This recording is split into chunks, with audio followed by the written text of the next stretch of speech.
there should be a time in your life where you say, it's not about me, Lord, it's about you.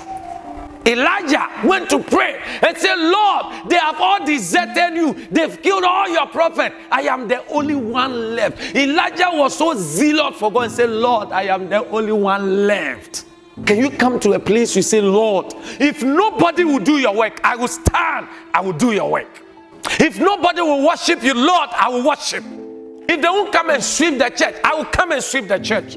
If they won't play the organ, I don't know how to play, but I will lay my hand on it. Lord, I am going to commit myself. I'm going to give myself to you. Can you come to that place? Take that decision and see the salvation of the Lord. He will never fail you. Jesus told the disciples, he said, follow me. The Bible said they left everything and they followed him. In fact, at the point in time, Peter had to ask Jesus, we've left everything, follow. What are we going to get? Following God is a decision you take without looking left or right and saying whether it will end me right or wrong, I'm going. Listen to me. The decision you take to follow God is not a popular decision. People will not like it. There were so many people who were not happy I decided to be a pastor. They didn't like it. The reason they didn't like it is that as a young man, I finished the university. That is the time for me to go make money. And I said I want to be a pastor. And a pastor where? In my hometown.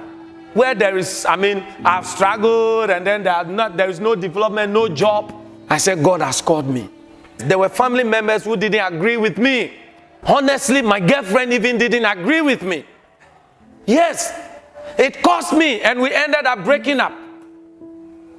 We couldn't continue. We've been together for 7 years.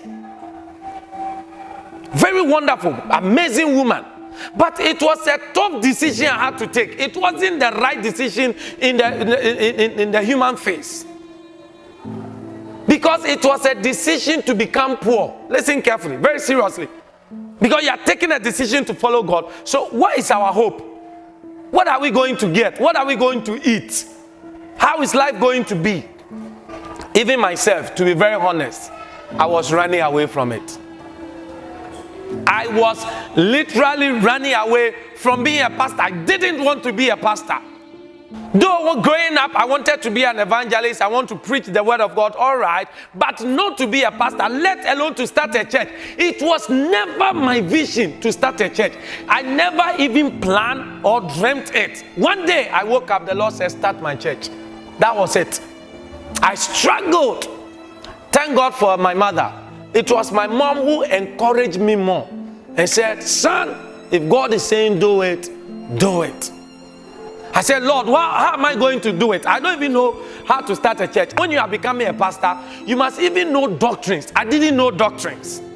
The doctrines I knew and all those things were the things I was taught from childhood. There were a lot of things I needed. I realized I was so empty. Meanwhile, for some years, I had been so much involved away from God and things of God. And I was literally living sinful life.